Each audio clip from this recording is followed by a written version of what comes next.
Our colleagues, let me put my video on, at least that you can see who's talking to you. Thank you for this opportunity.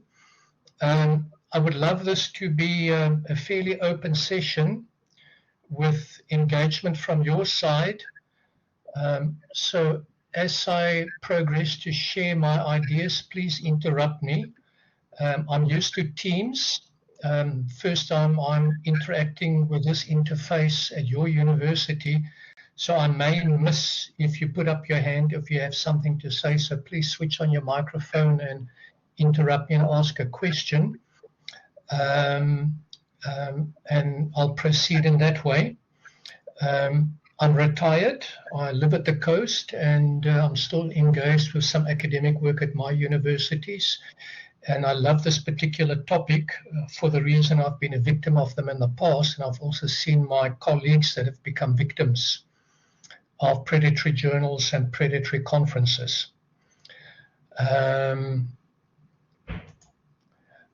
just want to see maybe a show of hands or just by comments from your side, how many of you have received these type of emails that request you or implore you to submit papers or articles to their journal or even attend a conference or act as a moderator at a conference?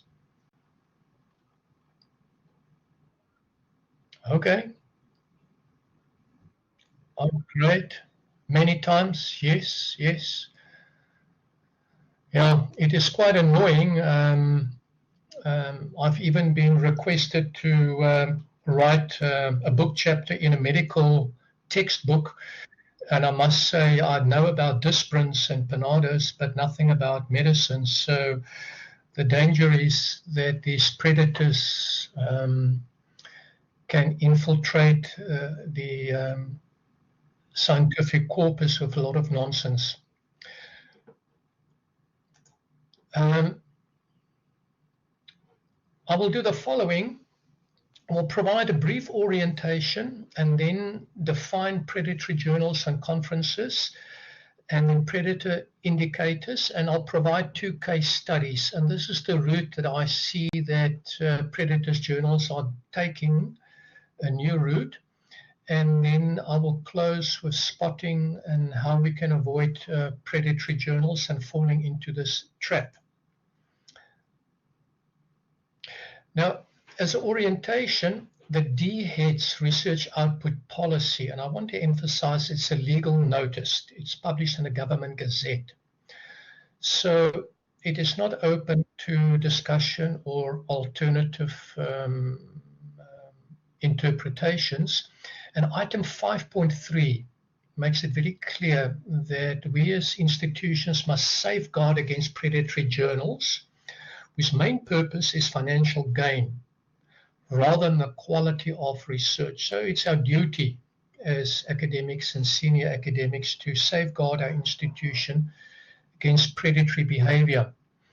We must also remember that this policy was written prior to 2015, and this is before predatory publishers developed to where they are currently. So the tactics and the process has increased significantly, and it is sometimes difficult to distinguish between a legitimate and an authentic publisher and one that has turned predatory.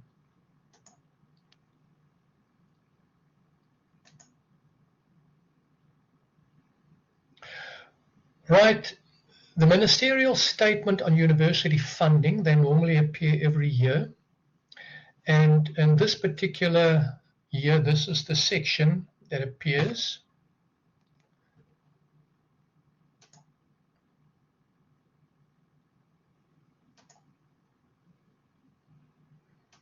Okay, it looks like some of my graphics have been lost in the translation.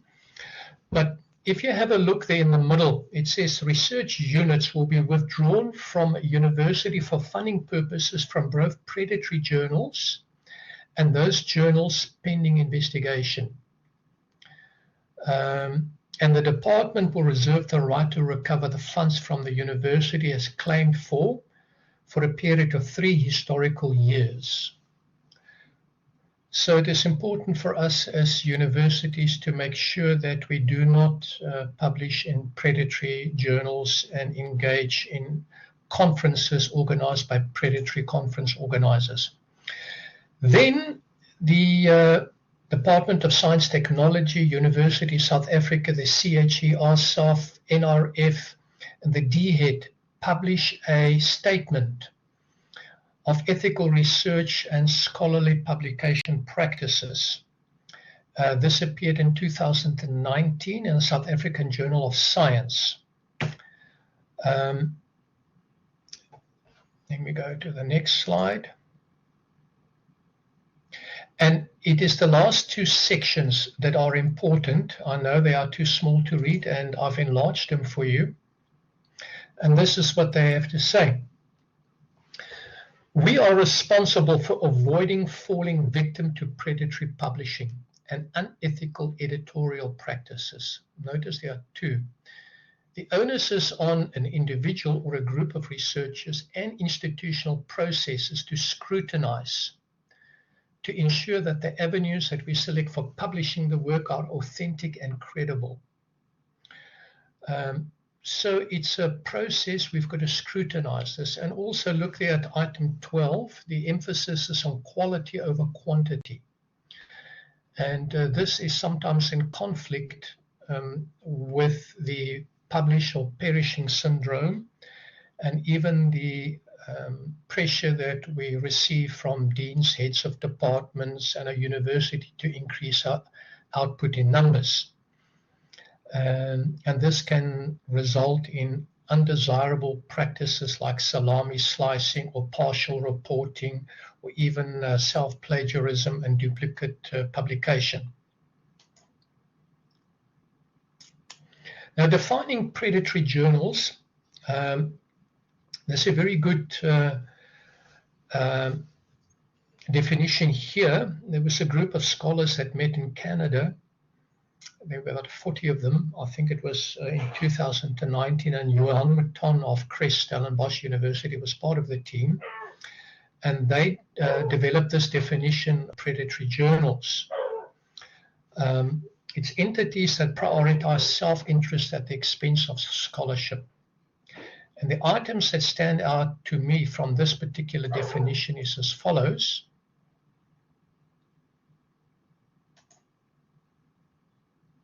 It is self-interest at the expense of scholarship. They provide false or misleading information, and they deviate from best editorial and publication practices. Now, we can ask, what is the best editorial and publication practices? And the Committee on Publications Ethics, COPE, they've got a wonderful website, and they provide all this information, what this should be. And I'm aware of South African journals on the DHET list, not those that are listed on Scopus or the World of Science. There is some missing information on those websites, and some of our South African journals do deviate from best editorial and publication practices. They're not necessarily prioritize self-interest at the expense of scholarship, so there's a gray area as well. To some extent, I'm quite glad that Jeffrey Beale never looked at the South African journals, because I'm sure he would have listed some of them as questionable journals, which could be seen as possible predatory.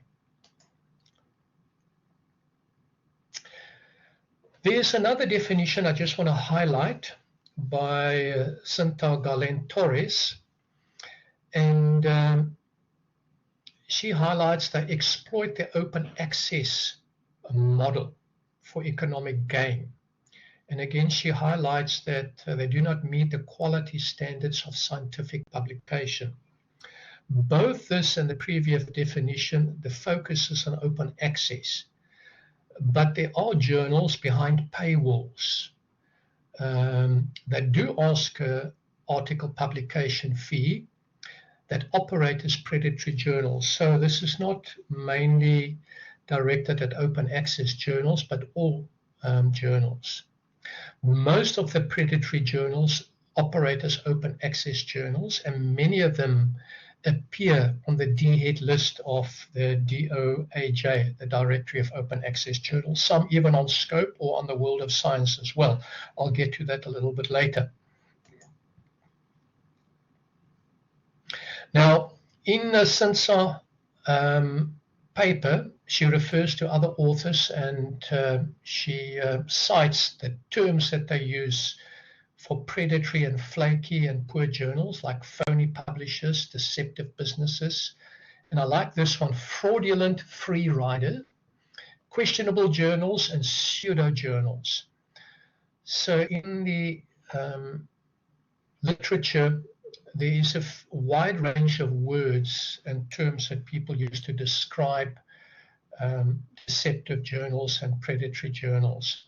But the fraudulent free rider journals is, I think, a very good description because they act in a fraudulent manner. They free ride on the output of scholars, and they collect, of course, their article publication fee.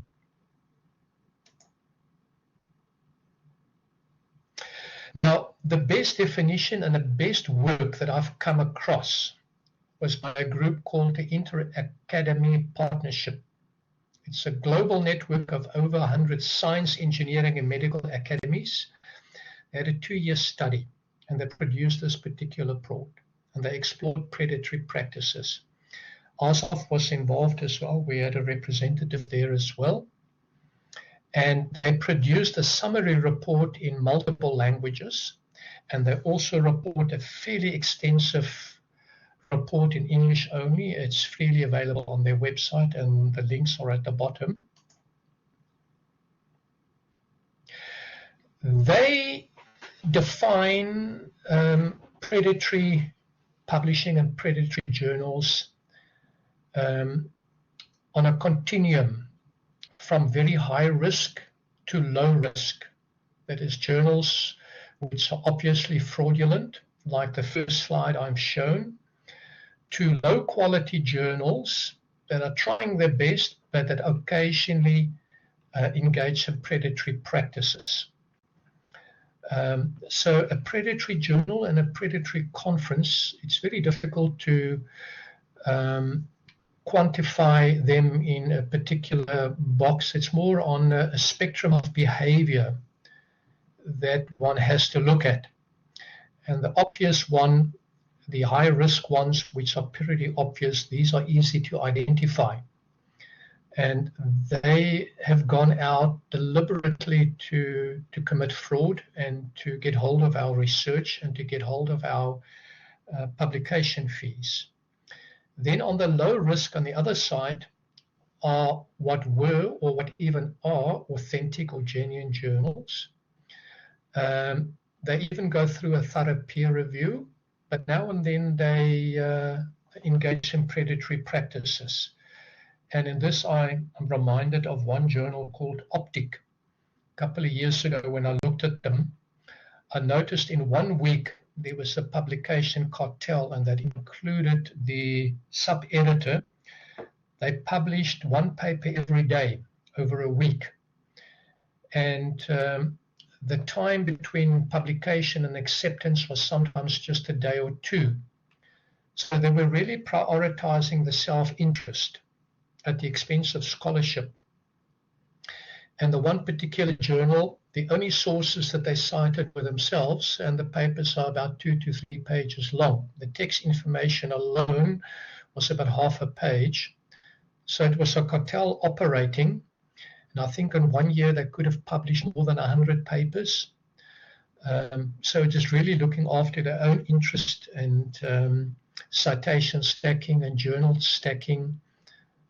It's all an automated process, but of course, the more you cite yourself, the more you cite your journal, the better it becomes and the higher your ratings would go. So even authentic journals on a reputable index like the World of Science can turn rogue and operate in a predatory manner. And this one was not for financial gain. I think it was more for reputational gain for the staff members that participated in this.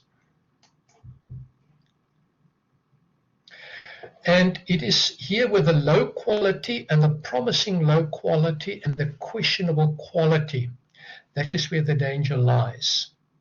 I think at this stage, with all the spam emails that we are getting, it's easy to discount those journals and ignore those. But it's with the low quality, promising low quality, and the questionable quality that we can fall into a trap in submitting work to a predatory journal.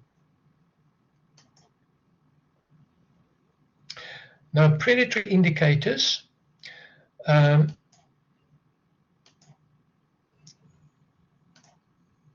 here I would lean on some of Jeffrey Beall's examples. Now, there are a whole range of scholars that have published on predatory indicators, or where a person can look for criteria to adjudicate whether a conference organizer or a journal is predatory.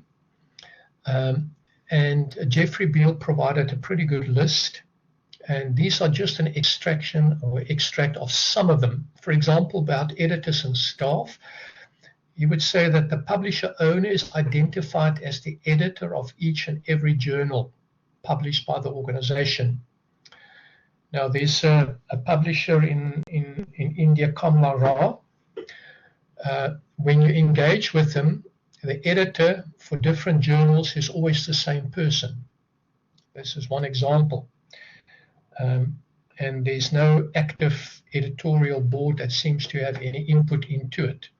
And some of the journals are actually listed on the DHET list as accredited journals.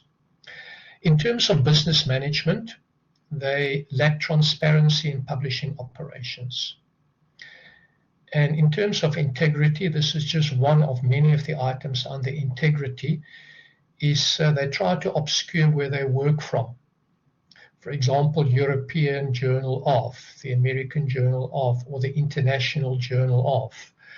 And some of them may hold a post box or a mail drop box in London or in Cambridge, that's a popular one, but they're actually operating from a total different country. But they love to associate themselves with the UK and America, the predatory journals. And the moment a journal tries to opaque where they operate and who they are, then it's immediately a red flag and a warning sign. And I think you'll always notice that the so-called editors and people that communicate with us from these predatory journals always have English names and surnames. I think the last one I had mixed the surname and first name up. It was Steve and Steve.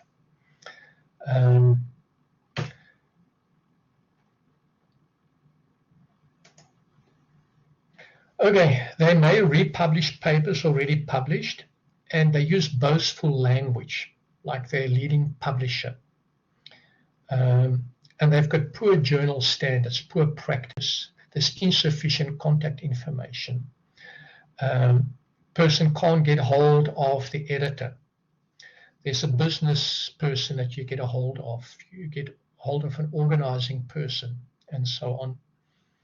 And then also, some of the predatory journals, they try to cast a very wide net, like international business, humanities, and technology, or multidisciplinary journal in, and they would have a whole string of words trying to catch as many papers as possible. Right. What stands out to me, the predatory indicators, is the following. It's poor or no peer review. When I say poor, some flaky journals on our list of DHET approved journals, they provide very poor peer review. They promise a fast turnaround time. They publish papers outside the scope of the journal. Because remember, for every paper that they reject, it's loss in revenue. So they will accept most papers that they can publish because it brings revenue for them. It's a large volume of papers in an edition. and they provide no return in value for the article processing charges that we pay. And there's normally poor editorial services. One can see this if you have a look at some of the journals, the papers that they have published, and these items actually stand out. However, there are some predatory journals that provide a very good editorial service. The volume of papers in an edition is low. They actually try to keep the papers in the scope of the journal. They actually provide some type of peer review, and what I believe is a fake peer review is that it does not really go out to peer reviewers, but they write the peer review process themselves, and they hold back with the publication time, all in an attempt to collect our publication fees that we have to pay. It's a good business model for them. So the question is, what if the journal is on the DHET list of approved journals? Now, these are the indices that the DHET uses: the World of Science, a premier list; Scopus, a very good list. The IBSS is sometimes questioned, and there are some questionable journals on that particular list. I do know that Johan Maton of CREST once suggested for the DHET to remove the IBSS list. Then, of course, there's the Directory of Open Access Journals. That is where the gremlins hide. The Norwegian Register, and our own journal database, and, of course, our South African journals. And there's, of course, an overlap between some of these indices, but there are really a couple of thousand in these indices. These are the lists that the DHET recognizes. Now, a listing on a reputable index does not imply that the journal is not predatory or not display a predatory pattern.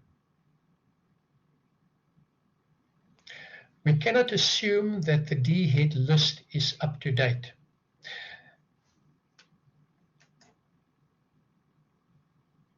Scopus, for example, may remove a journal, and I've seen this more than once, but the same journal could be on the DHET list.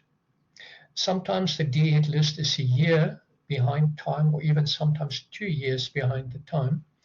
A person could go onto Scopus website and look at their list of approved journals, and then you would notice they've removed it a year or 2 years ago, but you look on the latest DHET list, but the journal name is still there. So this is a bit of a problem, because an argument can ensue when scholars say, yeah, but it's on the list, we published in this particular journal, we want our subsidy, a form of rent seeking, and a bit of a problem. And we know this happened a couple of years ago with the Mediterranean Journal of Interdisciplinary Studies, something like that, where a lot of scholars published in this journal. And if you look at Maton's work, it was suddenly 1 year and massive increase in publications in this journal, in particular from the universities of technology and the smaller universities. The bigger research universities don't seem to fall into this trap. It seems the UOTs and the smaller universities become victims of these predatory publishers. And I think there's a reason why.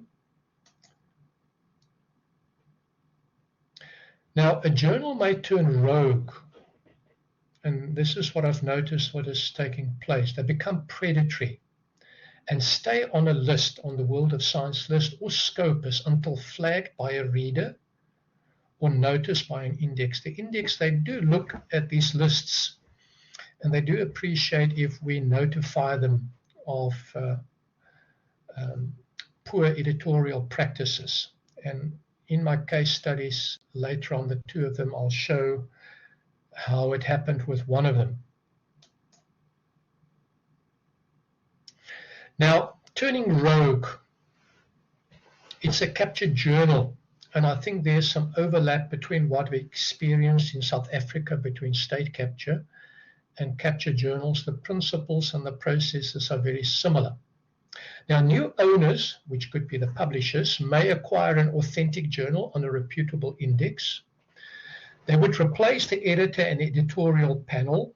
They turn rogue and then exploit the income from prioritizing self-interest at the expense of scholars. Now, a journal I haven't covered in the slide is Nveo. It was a journal published in Turkey, and they published the conference proceedings in that particular journal. New owners acquired it, it turned rogue, but what happened is I had a communication with one of the editors or sub-editors, bit of a broken English, but he mentioned that they had problems in maintaining the journal and they had problems in managing the submission and publication process. They were then approached by a publisher in India that said they will take the trouble off their hands, and that is when the new owner acquired the particular journal and went rogue and actually destroyed the academic credentials of that journal. But of course, it was good income for the new publisher. Okay, the first case study is this particular one. It's the Turkish online journal of qualitative inquiry. It was originally published by Abdullah Kuzu. That's a publishing house in the Middle East. And it is listed in the 2021 DHET Scopus tab. And if you look at the earlier papers in this particular journal, these were papers about qualitative research and qualitative inquiries. And if you look at the content of the papers, it really looked like an authentic journal, maybe not a very high-level journal, but yes, it was. Now, a new publisher, the Science Research Society, took control of the journal in 2021, from volume 12, issue 3 onwards. And scope had covered the journal from 2020 to 2021. If you have a look in line 41,533 in the Excel sheet available from Scopus, the URL is below, you'll see that's when they covered it. What I suspect is that Scopus uncovered editorial malpractice, and that's why they removed it in the middle of 2021. But this is what happened. Oh, the Science Research Society, a very opaque society.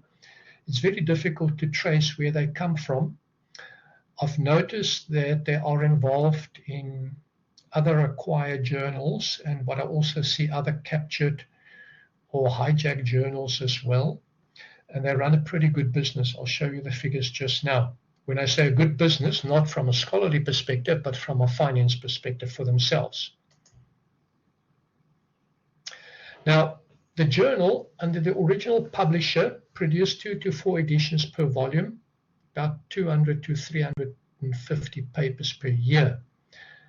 Now, this in itself is a bit of a problem because as an editor of a journal and with your sub-editors, to manage 2 to 350 papers a year would be difficult.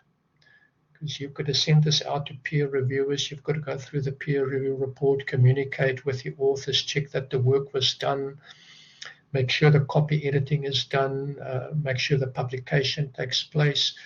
So a high volume can cause some quality control problems. However, this is what they produced. The new owners increased the publication rate to more than 4,000 papers a year. I tried to count them, but I stopped at 4,000 and a couple of hundred. It's very difficult because some papers is just an icon. You do not know if this was really published. Some has just got a word removed from. So it's very difficult to get the correct number. So I would pose this question, and I would like to your response. Why would they increase the publication rate to more than 4,000 papers a year? And how were they able to do this? Any comments?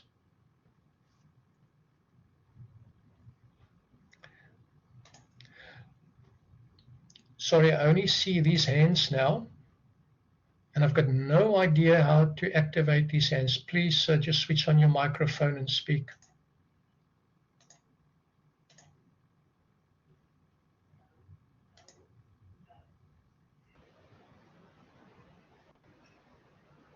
Yes, Prof.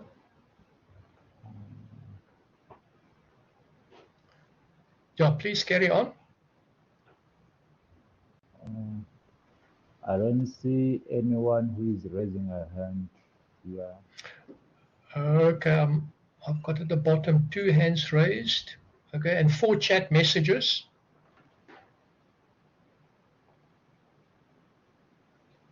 Our colleagues, anybody that would like to respond? Why have they done this and how were they able to do this?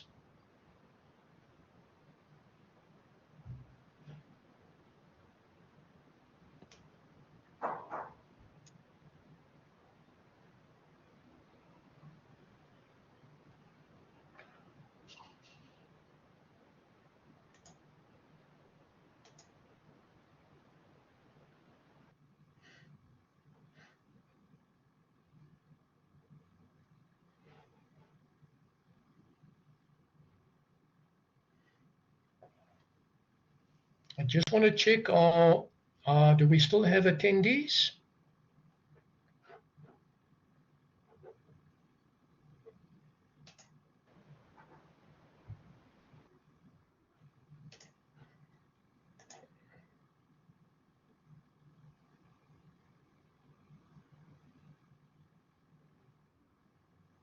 Okay, thank everybody, yes. Oh, okay, here's one.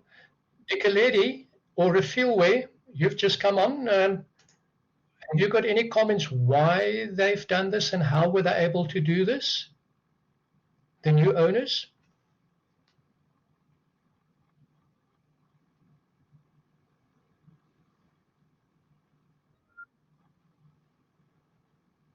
Any?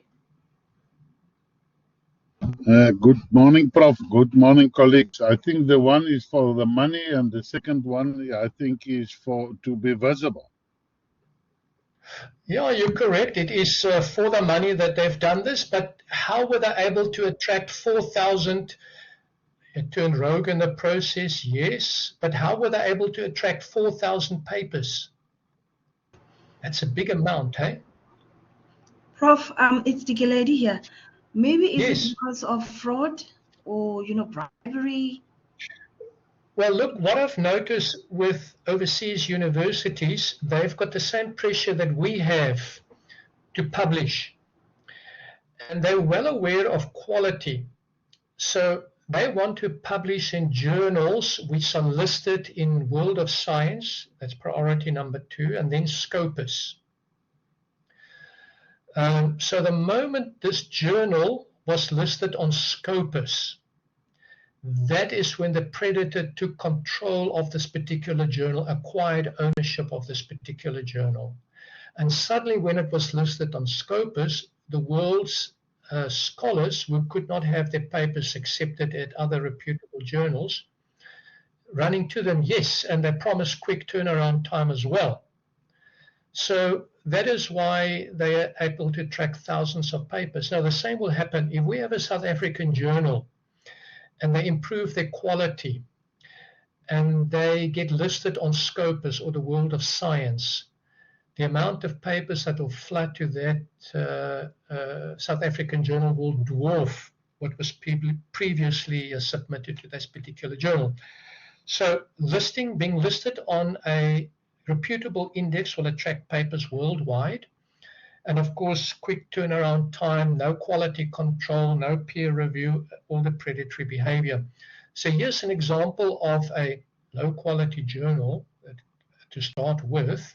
When I say low quality, I can't compare it to the top quality studies journals that really went rogue. Now, why? Have a look at these figures. Article publication charges is $280. It's about 20 million rand in 1 year.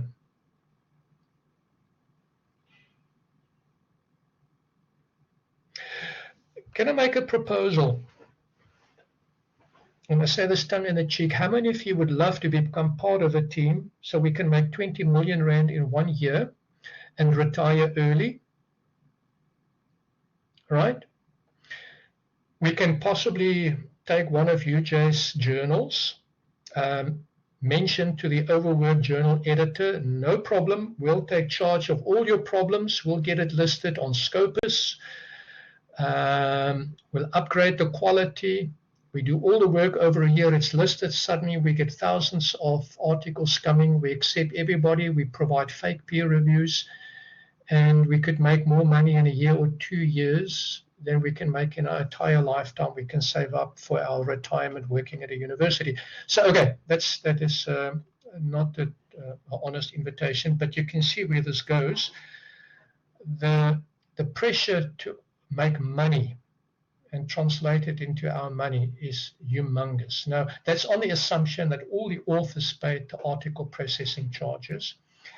Some of the authors, $280 is a huge fee, especially if you live in an Asian country or Southeast Asia, so they may have them different.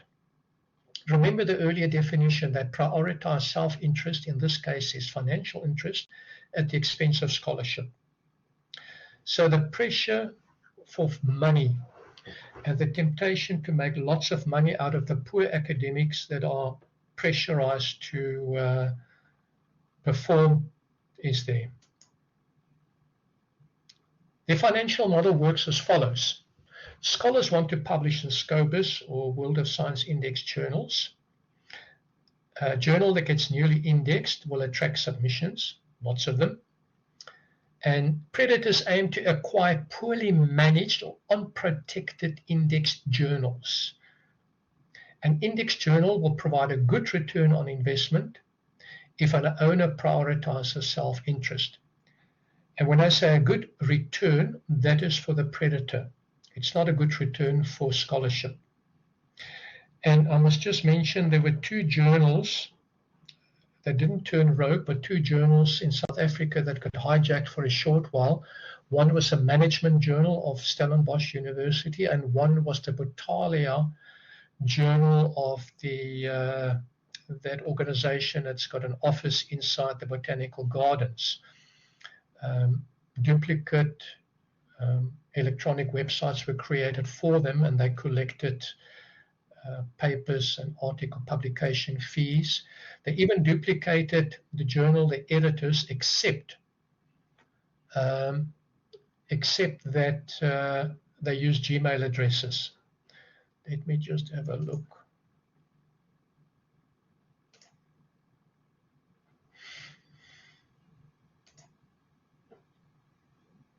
Sorry, I just saw a message coming through. This is the first time I'm interacting with your Blackboard interface, so I'm not sure where I missed that.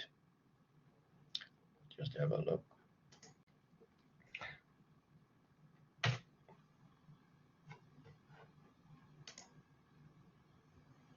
Okay, case study 2. It's a journal with the name of Il Ponte, Latin, the bridge. It's a journal indexed by the World of Science. It's Italian. All the articles are in Italian. It's on the D-Head list. And that is what the genuine website of the journal looks like. If you search on Google and you search Il Ponte, this is where you would land up. The Ponte Journal and the Ponte Journal, Multidiscipline Journal of Sciences and Research. And in fact, this is now a slide that I captured from yesterday. And the current issue, that's a paper. It was published on February 2023 by 2 scholars from Vaal University of Technology, using academic literacy level as a measures for academic preparedness. However, if you go to the journal and you have a look what they published, the real journal, it's about revolution, war, and insurgency, and so on. It's not a multidisciplinary journal. But anyway, so if you look at this, you'll notice that this you'll end up at these two clone sites.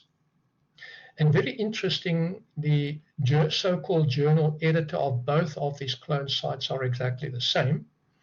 The one seems to be operating from the United States, the other one I'm not sure. And they use the real Ponte Journals ISSN number and the EISSN number as well. They even use the journal's website address, physical address in Italy and so on. They place that there as well.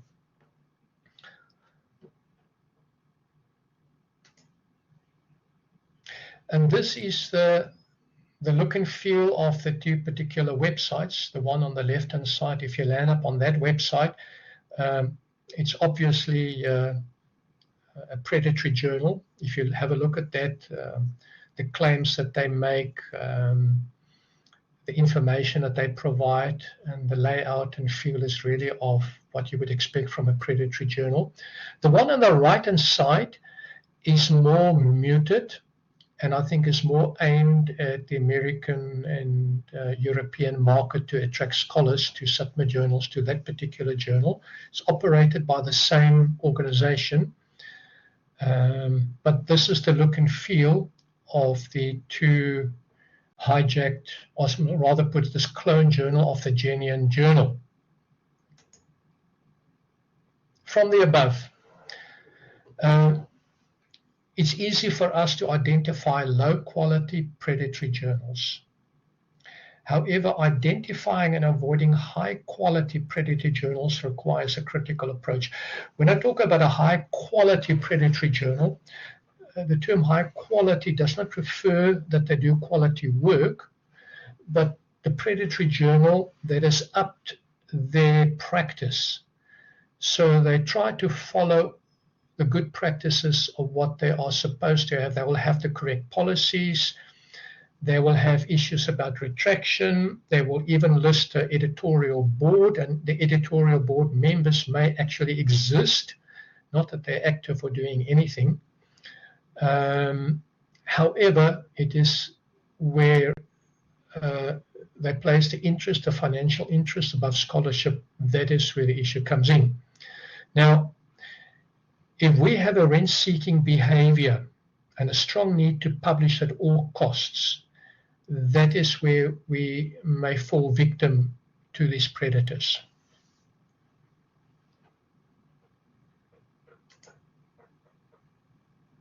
Okay, an analogy, if I can ask this question. And I think the answer is quite obvious. Will we give another person our cell phone and pay the person to keep the cell phone? Any response on that? The answer is no, right?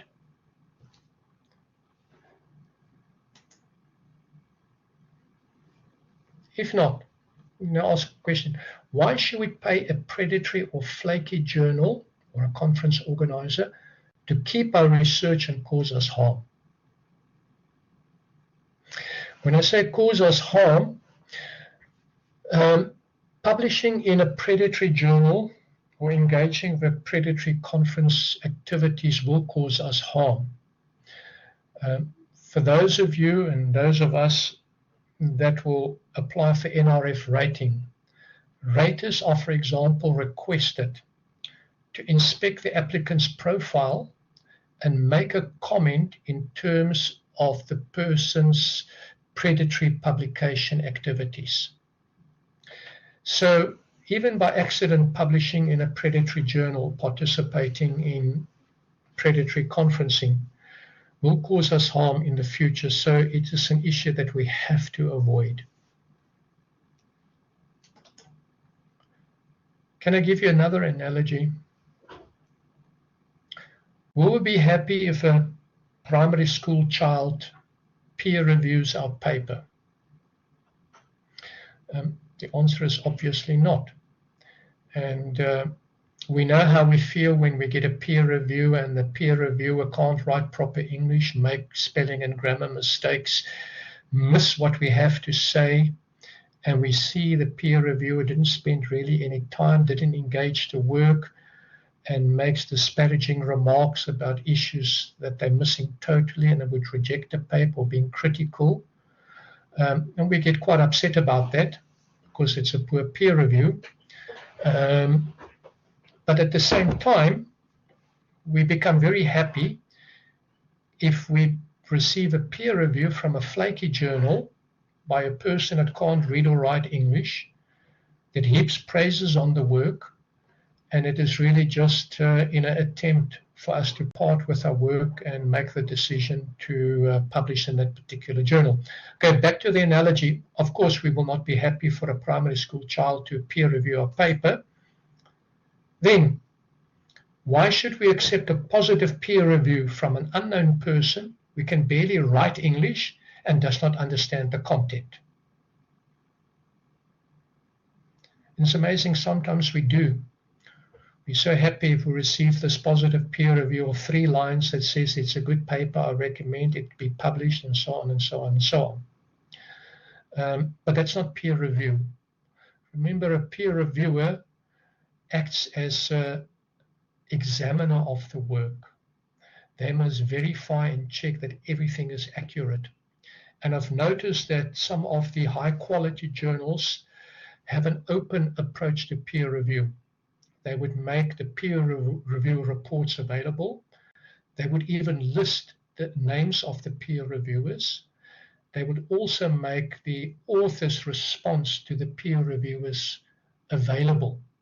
So a person can actually see who did the peer review, what was said, and the response of the authors, together with the paper that was published. I actually believe this is a wonderful approach. This will close the door to fake peer reviews.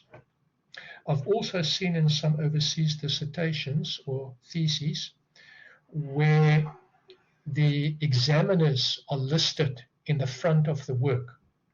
I think that's a pretty good move, and it will really hold peer reviews and examiners accountable for the work that they do.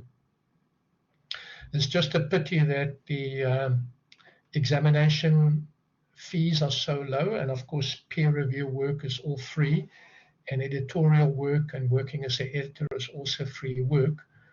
All right, spotting and avoiding predatory journals.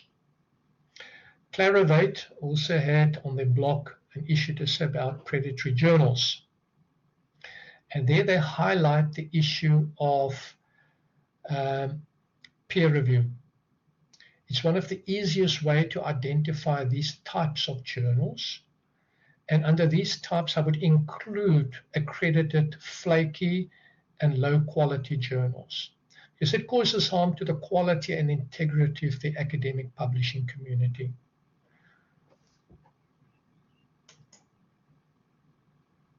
Okay, spotting and avoiding predatory journals. I would say the first step, and I said why I'm interested in this. I was a victim myself, especially when you're a young scholar and you're out. And after just my quick thoughts, let me quickly do that definition. Oh, there we are. Should be any journal that is not accredited by the DHEAD. The DHEAD is accountable identifying predatory journals from the list. Our role is to ensure that we are published in any journals listed. The issue is more on predatory conference and book publishers, which the DHEAD does not keep track of. Very true, yes.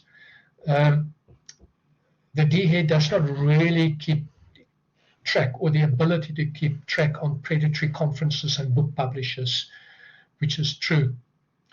There was also a question, Dr. Kunene, a quick turnaround time. Are or would there be predatory journals that do not APC?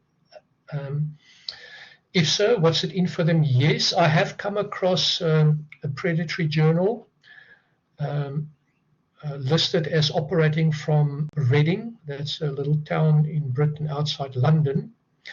They don't charge any article processing charges, but I believe their aim is to build up the journal and have papers in the journal, and then possibly introduce article processing charges later on, but you would never know. Okay, let me go to the next slide. And Dr. E, thank you for your thoughts. Right, I would say don't trust. And here with the 3 dots I left, I dare to say, shall we trust our dean? Shall we trust our head of department? Shall we trust the senior lecturer? Shall we trust our DVC of research? One of my colleagues approached me a while ago and had a problem. The person's paper was published by a predatory journal on the DHEAD list. It was in fact a cloned journal. And I said, how did this happen? He said, no, I just looked at the journals that my senior colleagues publishing. And this is how it happened. And I can just imagine a young scholar may battle for a year or 2 years to publish a paper. There's a young, inexperienced head of department that would look into it and says, don't worry, I've got the answer for you. I know a journal that will quickly publish your paper and will give you a good peer review. And within 2 or 3 weeks, the paper is published.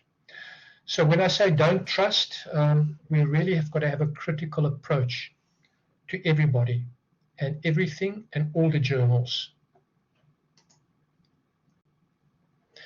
And I would say my approach would be don't trust the DHEAD list. It's a guide. Don't trust the journal's website, like the previous one.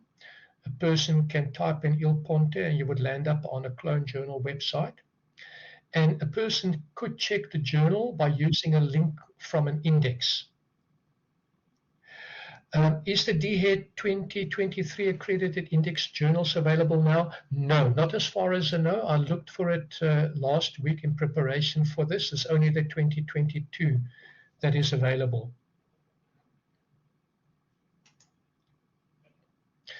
This is the World of Science website. If you navigate to this and you look for a particular journal, they'll give you the link to the genuine journal's website. So this is one way how a person can make sure that the website that one engages with is a genuine journal and not a cloned journal. So this is quite helpful. I know it's a little bit small. And a person can also, via Scopus, have a look at the particular journal. This is the Turkish Online Journal of Qualitative Inquiry. You can actually see who is the publisher. And I would indicate the publisher there, Abdullah Khan.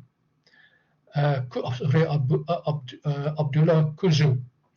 So when you go on a journal's website, check who's the publisher. And if the publisher has changed, it could be that they obtained new owners. So go on to the Scopus website, you have a Scopus list, and look up the journal there, and from there, take the information from there. Then a couple of research organizations, world research organizations, develop a think, check, and submit process. It helps researchers to identify trusted journals and publishers for the research.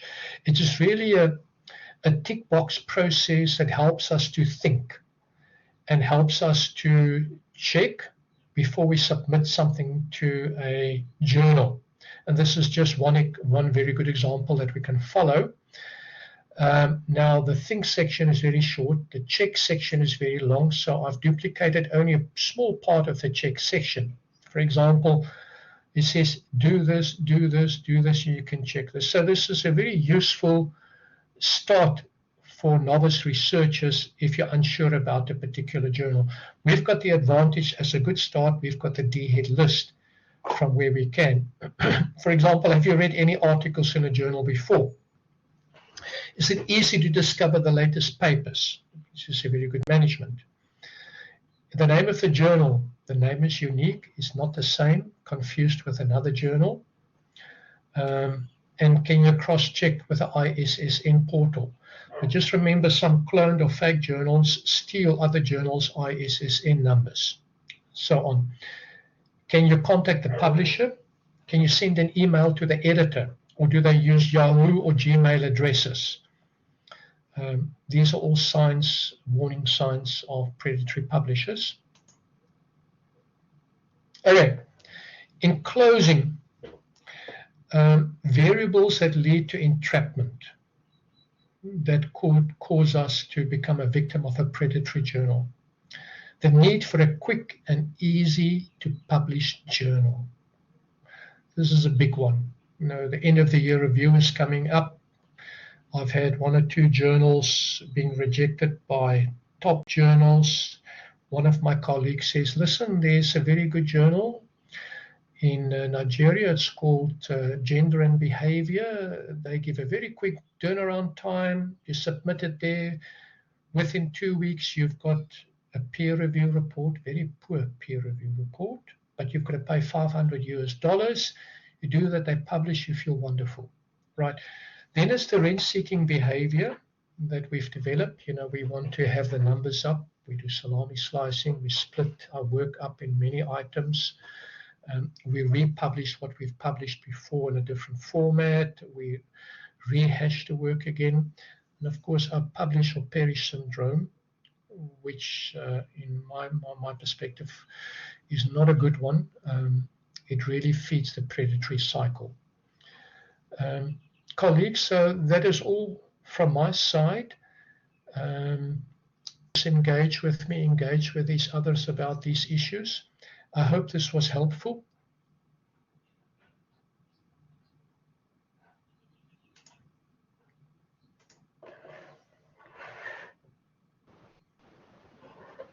Thank you so much, Prof, for such an informative sessions. On behalf of RCD unit, we would like to thank you and everyone who participated on the session. Anyone who have a question, maybe before Prof closes the session, like just show the raise of hand. Any question?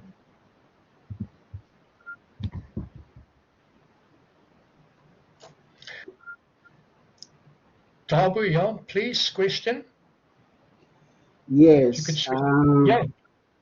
Going forward, do you foresee a problem with referencing predatory journals?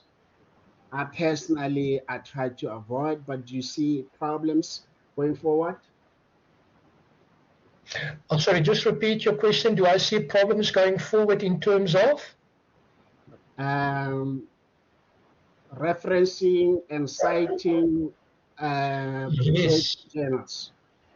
Yes, that is quite a serious, yeah, it's a serious problem. I think examiners of theses and dissertations should really keep their eyes open when people cite predatory papers. The reason for that is we will make junk information part of the scientific literature, and we would provide legitimacy to the work. So it's a new avenue that we really have to fight against. This is what I do when I examine work. I check the resources, and if there are junk journals cited, I would highlight that. Because we cannot give credibility or cite work that is not citable.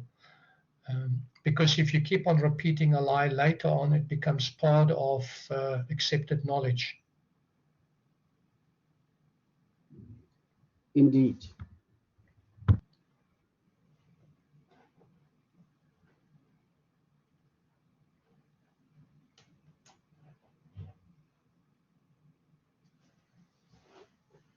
Colleagues, any more comments from your side or an engagement from your side?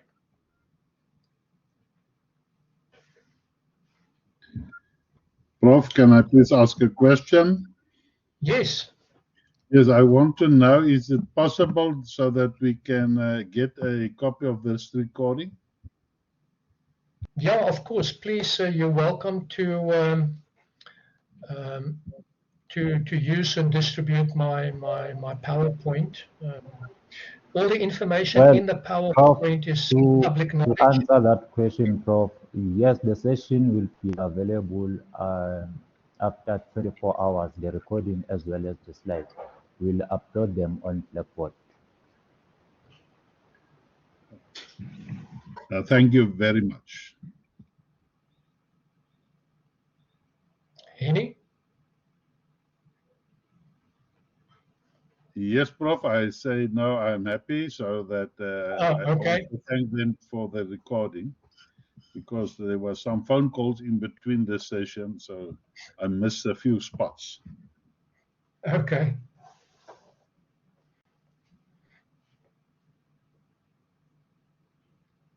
Look at closure. I just want to mention Johan Mouton and Valentine wrote a paper in 2019 or 2017 about predatory practices in South Africa, but their work was based on data a few years old.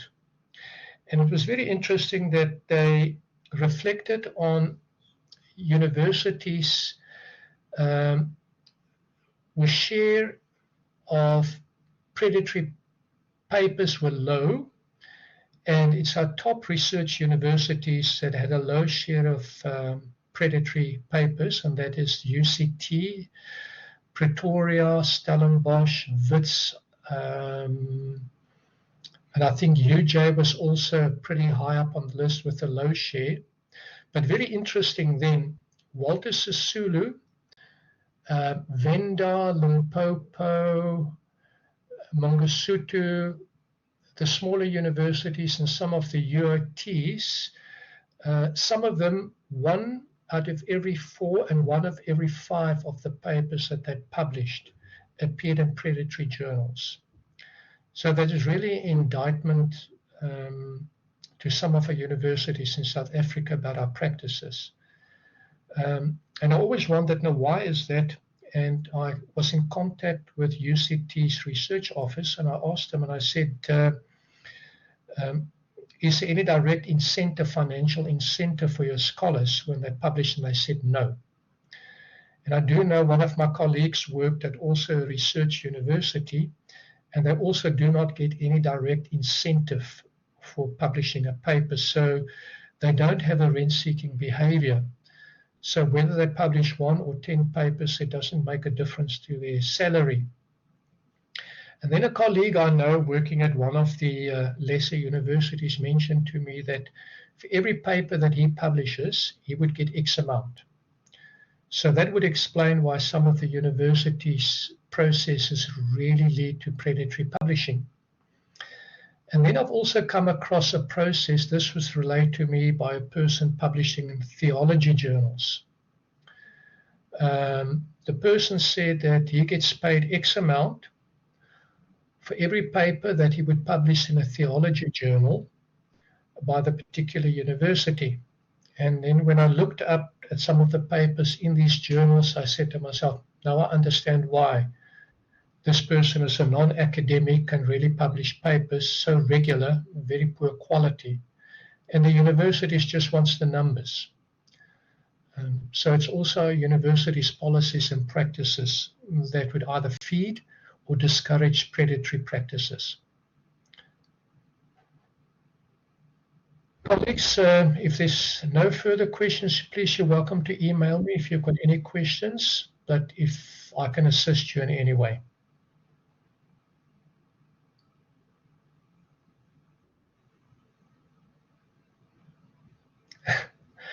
Yes, NDPI and Frontiers. We have Hindawi, NDPI and Frontiers. Both NDPI and Frontiers were listed by Jeffrey Beals as a predatory publishers. They are mega publishers. And I'm aware that they have very quick turnaround times. They pressurize their editors to work very quickly. And if you look on the web, there's quite some chatter. Some is negative about them. Some are pretty positive about them. I think these are mega commercial publishers. Well, not that Elsevier or Taylor and Francis are not commercial publishers, but I think both NDPI and Frontiers exploit the open journal access process, golden access, quite effectively, and they're trying to plug all the holes to make sure they operate as legitimate journals. I know that Frontiers in particular, if you would write a paper or have something to say about them as possible predatory journals, would normally take very strong and quick action against you. They protect the turf quite aggressively. I have seen very poor papers in some MDPI journals. I've seen some very good papers in Frontier journals. Yeah, so I've got two thoughts about that. I haven't had much experience with any of them. But yeah, if you also look at Retraction Watch, there's some issues about them, and Retraction Watch also mentioned that in Hindawi, similar to MDPI and Frontiers, retracted a lot of papers. Apparently, there was a peer review cartel operating with one of the journals. So at least it's good news. They do take action against suspect publishers. It's very difficult for me to classify MDPI and Frontiers. I guess it'll depend on the individual journals that they publish, but they are really mega publishers. Oh, not all Frontiers journals on the DHET list, eh? Okay.